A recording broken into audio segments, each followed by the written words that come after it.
guys, yung planta. Planta ng JG Summit.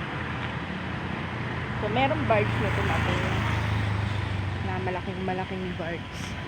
Na yun ang nagsusupply dito sa JG Summit ng mga chemical. So, pupuntahan ko yung birds. Kasi natanaw ko mula sa bahay. Pupuntahan ko ngayon. Kung pwede nga lang lapitan, lalapitan. Kaso, hindi siya pwedeng lapitan. Kasi nandun siya sa part na malalim. So, walang daan papunta dun.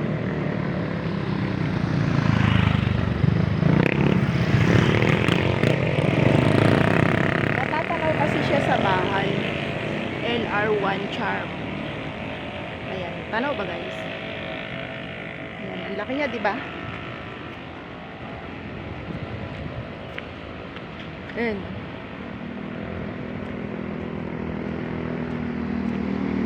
So, tapos, ang bahay, ayun. Yun, dun sa taas na yun, ang bahay namin. So, kita nga. Kaya nakita ko. Kita, diba? Kasi walking distance lang sa bahay.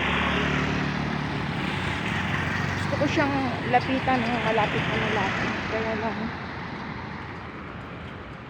try ko lumapit dun sa sa may dulo lang. Ayan o, tanaw. Di ba guys, ang haba niya. Haba ng birds.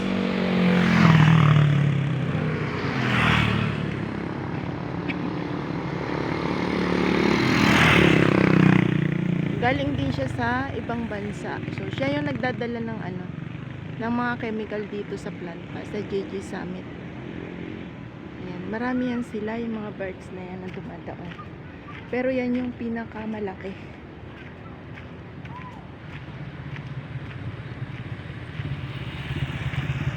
Dito na naman ako sa tabing dagat. Wala namang sunset dahil makulimlim. Walang araw. Napakakulimlim. Kasi kanina umulan.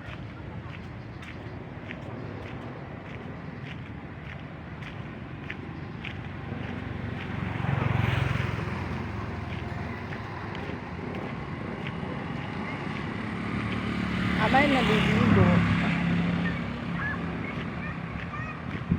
May naliligong mga bata.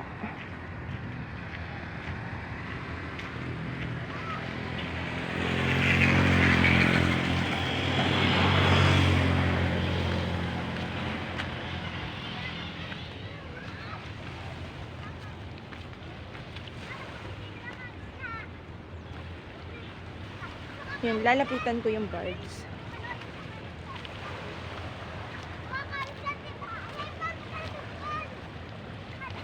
Dun lang sa may dulo, syempre.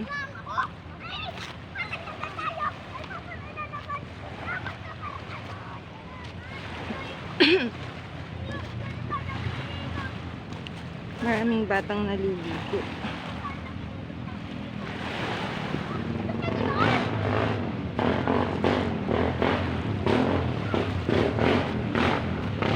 Ito, ano yung ginagawa mo?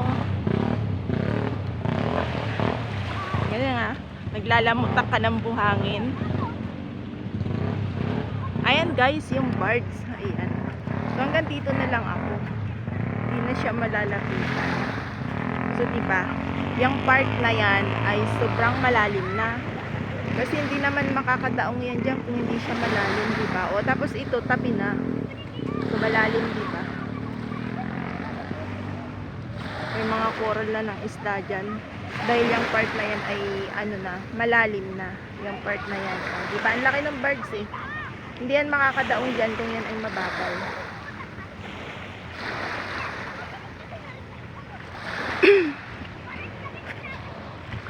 Makati yung lalamunan ko.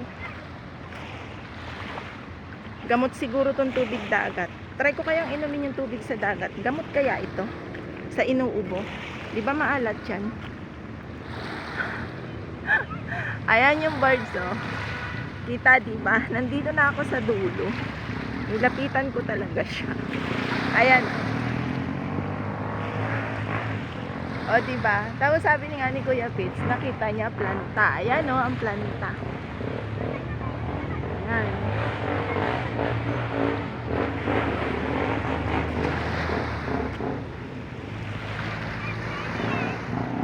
Hindi kasi siya pwedeng lapitan kasi may ano na siya, may pinakabakod.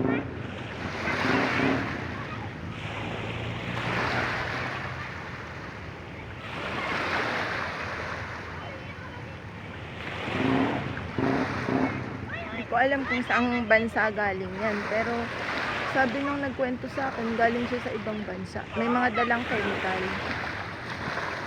Yan yung nagdadala, nagsusupply ng mga chemical dito sa JT Summit.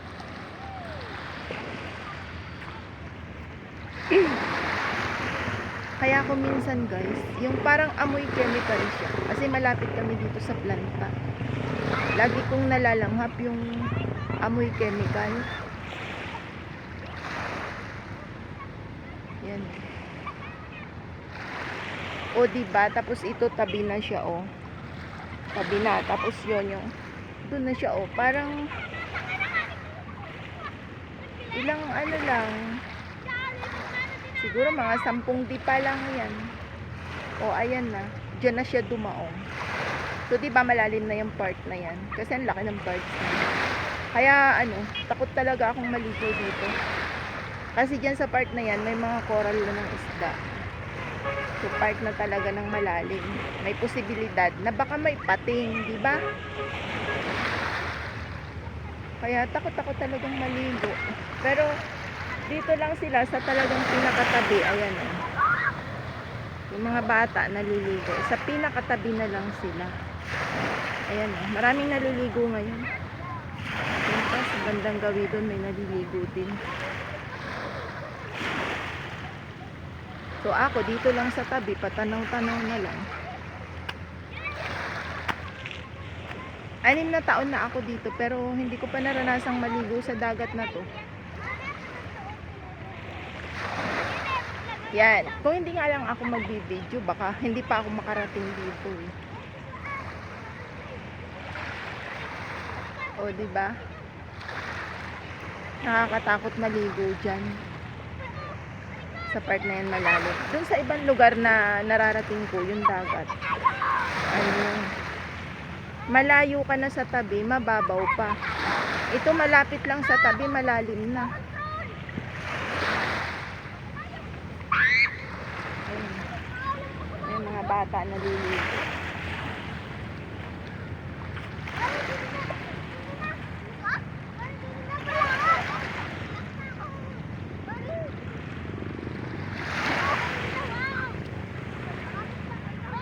Otoy, malalim na dyan.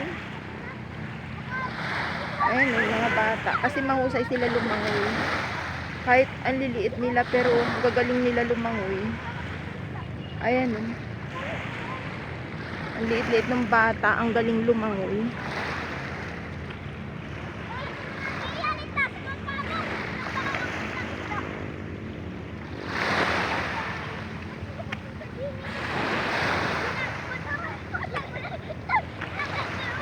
Tuwang-tuwa sila, oh. Sarap maging bata.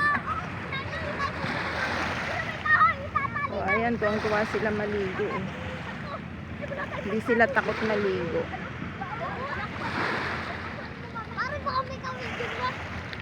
Dati noon, may tinuturo sila sa akin pag naglalakad kami dito sa tabi. Dito na, kasi tabi siya ng highway yung dagat. Tinuturo nila sa akin, may pating daw na lumalangoy. So, hindi ko naman nakikita. Ang nakikita ko, parang isda lang siya. Eh, sabi pating. Tapos, meron tayong mga yung sumusunod sa barko, ano na nga yun? Malalaking isda din. Minsan, ang dami nila natatanaw dito. Ang lalaki. Yung mga dolphin ba yun? Dolphin. Dolphin nga yata yun, yung malalaki. Marami. Minsan dito, makikita mo ang dami. Isang kawan sila, ang lalaki. At tapos yung mga isda, sinasabi nila na Marami bang litaw? Ibig sabihin ng maraming litaw, yung nakikita nila yung mga isda, yung kawan ng isda. Kaya dito may mga kubo-kubo sa tabi ng dagat. Nagbabantay sila ng litaw. Ang tawag nila doon litaw. Di ba, Otoy na? Ang tawag nila litaw. Pag maraming isda na lumalangoy. Oh, tama ako, sabi ng bata, litaw daw. No, minsan sisigaw sila, ayan, daming litaw. Yun, pupuntahan na ng bangka ng mga mangingisda. Yung mga, minsan, ang lalaking tulingan, nahuhuli nila. Dito lang, malapit lang sa tabi. O di ba dapat dun yun sa laot? Sa laot sila makakahuli ng mga ganong malalaki. Madalang siya dito sa tabi. Eh dito kasi, o ayan, dahil ayan lang yung birds. Sa banda diyan, marami ng malalaking isda. Kasi nandyan na yung mga coral ng isda.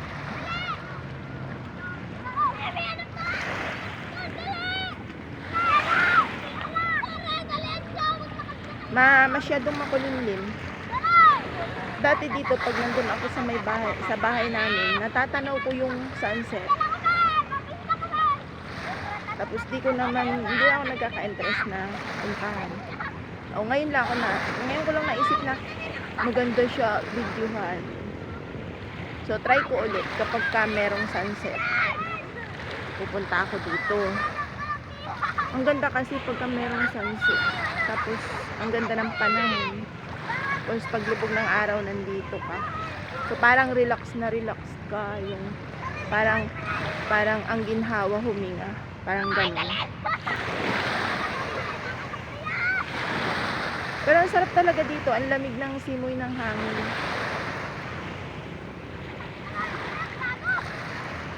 Siguro dahil sa makulimlim, kaya malamig. O ako'y uuwi na. Tiningnan ko lang yung birds.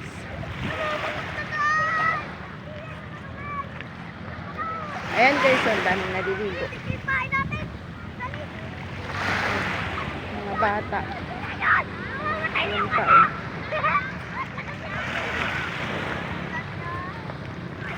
Bye-bye na guys. Maraming salamat.